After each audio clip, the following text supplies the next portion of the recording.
I'm Michael Brown, Undersecretary for Emergency Preparedness and Response for the Department of Homeland Security and the Director of FEMA. In emergency management, risk information is the key to mitigation. Accurate information about risks is the first step in preventing or reducing losses. That's why one of President Bush's initiatives is map modernization, which will produce and provide access to accurate flood hazard data. It's also a priority of the Department of Homeland Security and FEMA to update and digitize the inventory of our nation's flood insurance rate maps.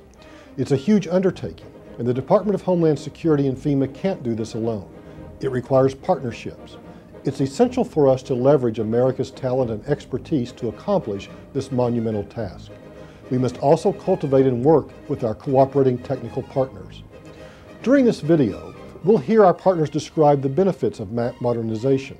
In addition, we will hear how FEMA's Map Service Center has improved customer service by making digital maps available over the internet. We hope that this video will inspire other organizations to join us in working toward a disaster-free America, an America that is safer, smarter, and more secure from all hazards, including floods.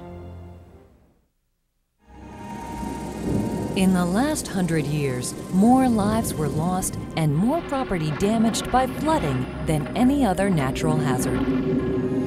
We know we can't change the weather, but we can make better informed decisions about where we live and build.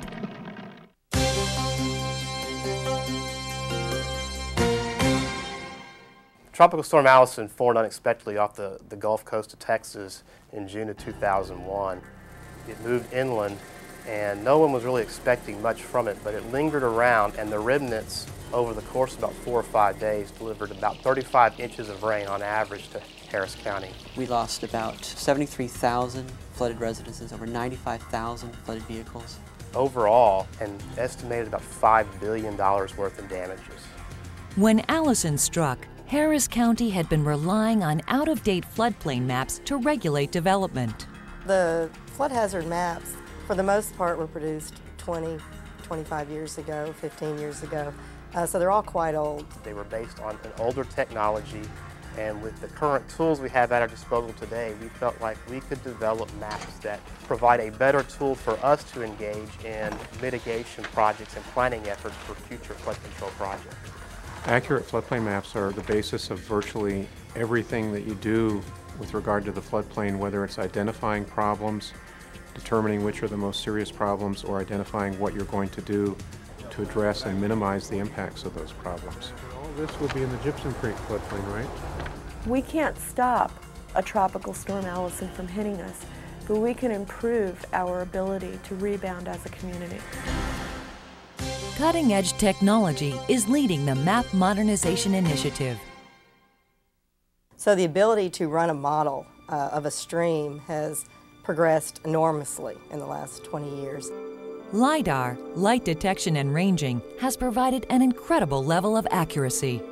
What LiDAR is a plane flying at about an elevation of 12,000 feet, firing pulses of light down at the ground, collecting bare earth information about the terrain and the lay of the land. Today's LiDAR data that we're using has an accuracy of around 18 centimeters, which is less than a foot. 14 feet? We're also using global positioning systems, which are allowing us to get very accurate horizontal and vertical readings on the ground.